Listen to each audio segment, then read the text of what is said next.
나는 아버지를 응시했다. 무슨 얘기일까?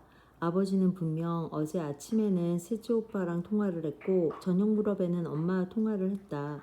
오빠에게는 언제나 차 조심하고 담배는 끊지 못하겠으면 하루에 세 개비만 피우고 집에서는 술을 마시지 말았으면 좋겠다고까지 했었다. 엄마와는 대체로 수화기 저편에서 엄마가 길게 얘기하는 것 같았다. 수화기 바깥으로 새어나오는 엄마 목소리엔 생기가 있는데 아버지는 대체로 시무룩하게 응응 하다가 허니한테 전기밥솥에 밥 안 치는 걸 배웠다고 했다. 허니가 서울에 돌아가도 이제 밥도 해먹을 수 있으니 아무런 걱정 말고 다 회복해서 돌아오라고 했다. 아버지와 통화를 마친 엄마가 다시 내게 전화를 걸어오더니 네가 아버지한테 밥 안 치는 걸 알려줬냐 고 물었다. 알고 있으면 좋잖아요 했더니 엄마가 목소리를 높였다. 왜 시키지도 않은 일을 했느냐는 것이었다. 아버지가 지금까지 해보지 않은 일은 밥하는 것뿐이었다면서 그것까지 아버지에게 하게 하고 싶지 않다고 했다. 엄마 목소리에 완강함이 배어 있었다. 엄마가 내게 하고 싶은 대로 말하는 것이 몇 년 만인지. 네가 제이 씨와 발걸음을 끊은 후 우리는 송헵말을 하지 않고 별일 없느냐, 감기 조심하셔요, 밥은 먹었느냐, 편히 주무셔요 같은 말만 하면서도 조심했다. 혹여라도 딸에 대한 이야기가 끌려 나오지 않도록 뭐라 대꾸도 하지 못하고 멍하니 엄마 말을 듣고만 있다가 나는 엄마 하고 불렀다. 밥하는 거 별거 아니잖아요. 쌀 씻어서 밥솥에 앉혀서 스위치만 누르면 되는 거잖아. 아버지가 알려달라고 했어 하자 엄마는 그려 그 별거 아닌 일을 나는 평생 했다 하더니 전화를 끊어버렸다. 얘기가 왜 이렇게 튀는지 모를 일이었지만 이제 내 기색을 살피지 않고 예전의 엄마로 돌아간 것 같은 목소리 톤이었다. 내가 엄마 마음 어딘가를 긁어놓는 통화를 하다가 엄마가 먼저 전화를 끊으면 내가 다시 전화를 해서 마무리를 지어야 하는데 나는 엄마에게 다시 전화하지 않았다. 애가 탄 엄마가 다시 전화를 해서 너가 잘못해놓고 왜 전화를 안 하냐고 물으면 나는 마지못해 엄마가 말할 거면서 대꾸했다. 딸도 나에게 똑같이 그랬다. 잠시 후에 나는 전화를 먼저 끊어버린 엄마에게 전화를 걸었으나 엄마는 받지 않았다. 그게 어제 일이다. 언제부터 안 들렸어요? 며칠 되었어. 안 들린다면서 여태 어떻게 통화를 했어요? 어제도 했잖아요. 그거야 늘 들어왔던 말인게 그러려니 하고 대답하고 하고 싶은 말하고 전화를 받아봐야 소리가 들리지 않으니 휴대전화를 집에 놓고 나간 것을 모르고 나는 며칠 아버지가 놓고 나간 휴대전화를 들고 아버지가 있을 만한 곳을 찾아다니곤 했다. 마을 휴관에 있는 아버지에게 가져다 주고 우사 옆밭에 엄마가 심어놓은 익은 가지를 따고 있는 아버지의 주머니에 휴대전화를 넣어주었다. 그저께 비가 그쳤을 때는 아버지가 놓고 간 휴대전화를 들고 제이씨의 국악원까지 찾아갔다. 아버지는 국악원 사람들과 북채를 잡고 있다가 나를 멀거니 봤다. 나는 이걸 놓고 다니시면 안 돼요. 연락이 닿아야지. 잔소리를 했다.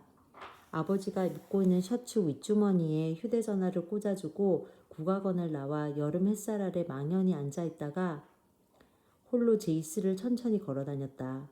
아버지가 다니는 국악원이 내가 다니던 중학교와 가까운 걸 깨닫고서 발길을 그쪽으로 돌리는데 자전거를 타고 지나가던 학생이 앞에 분 비켜 소리를 쳤다.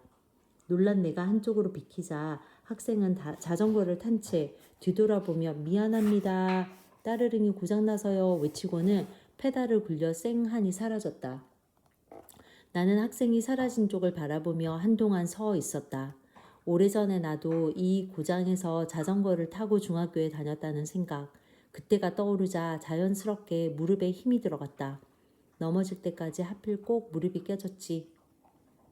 넘어질 때마다 하필 꼭 무릎이 깨졌지. 살갗이 찢긴 자리에 맺히던 핏방울.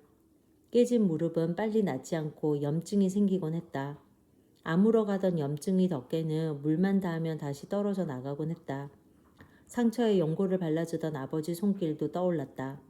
자전거 타기를 포기하려는 나에게 한번 배워놓으며 평생을 탈 수 있다고 다독거리던 목소리도 몸으로 익혀서일까 아버지 말처럼 그때 자전거 타기를 배워둔 덕에 나는 지금까지도 자전거를 탈 줄 아는 사람이 되었다. 오래전 갓 배운 자전거를 타고 등교했던 제이씨 중학교의 교문 위치가 바뀌어 있어 안으로 들어갈 수가 없었다. 나는 교문 자리에 서서 학교 안을 기웃거리다가 돌아섰다. 음악실까지 이어지는 긴 화단이 있고 교무실 앞에는 종이 매달려 있어 수업 시작과 끝에 종소리가 울려 퍼지곤 했다. 그때마다 종을 치던 사람은 누구였을까? 이 고장을 떠나서도 어디에서든 종소리를 들으면 이곳에서 들었던 종소리가 생각나곤 했다. 프라하의 카를다리 건너에 있던 성당. 지금은 잊었지만 스테인리스 글라스가 눈을 시리시게 만들었던 그 성당의 종소리를 들을 때도 이 작은 고장의 중학교에서 들었던 수업 종소리가 떠오르곤 했다. 학교 안으로 들어갈 수 있었다면 나는 붉은 벽돌에 매달려 있던 그 종이 아직도 그 자리에 존재하는지 확인했을 것이다. 학생들이나 교직원들이 자전거를 세워두었던 본관 뒤쪽 등나무가 아직도 그대로인지도. 나는 보라색 꽃이 피는 그 등나무 아래가 좋았다. 그 아래 의자에 앉아서 책을 읽는 게 까마득히 잊고 있던 일들이다. 나는 이렇게 변했는데 내가 떠난 자리라고 그대로이겠는지. 새 교문의 위치를 찾아볼 마음까지는 일지 않아 학교 앞에서 물러나와 제이시의 거리를 걷다 보니 대행리 다리 위였다. 오래전 맞은편에서 걸어오는 아버지가 피로하고 작아 보여 나도 모르게 외면했던 그 다리 위에 서서 아래를 내려다보았다. 폭우에 불어난 물이 콸콸 거센 소리를 내며 흘러가고 있었다. 나는 우두커니 서 있다가 한 걸음 뒤로 물러섰다. 소용돌이가 일으킨 흰 거품들이 일제히 나를 향해 돌진하며 여태 살던 대로 계속 살 거야 외치는 것만 같았다. 마음이 왈칵 뒤집어지면서 두려움이 몰려들었다. 제이시에 와서 처음으로 딸의 얼굴이 선명하게 떠올랐다. 제이시에 오지 않았던 지난 몇 년 동안 딸의 얼굴을 제대로 떠올릴 수가 없었다. 나를 발견하고 달려오던 딸의 얼굴은 곧 뭉개진 얼굴이 돼버리곤 했다. 내가 고통스럽다는 이유로 딸의 얼굴을 되살리지 않고 뭉개진 채로 둘까봐 두려워진 나는 집 문패 주소 옆에 딸의 이름을 새겨 넣었다. 딸이 어린 시절 갖고 놀던 스케치북에서 찾아낸 도마뱀 그림을 등으로 본떠서 대문에 붙여본 것을 시작으로 나는 딸이 남긴 것들을 본뜨는 걸 익히기 위해 공방에 나가 시간을 보냈다. 흔적들에 집착할수록 딸에 대한 실감은 멀어지고 딸의 얼굴은 점점 뭉개졌다.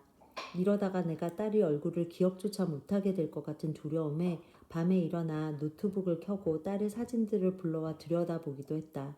꿈속에서조차 나타나주지 않던 딸이 느닷없이 제이씨 하천의 흰 물거품 속에 선명하게 떠오르다니.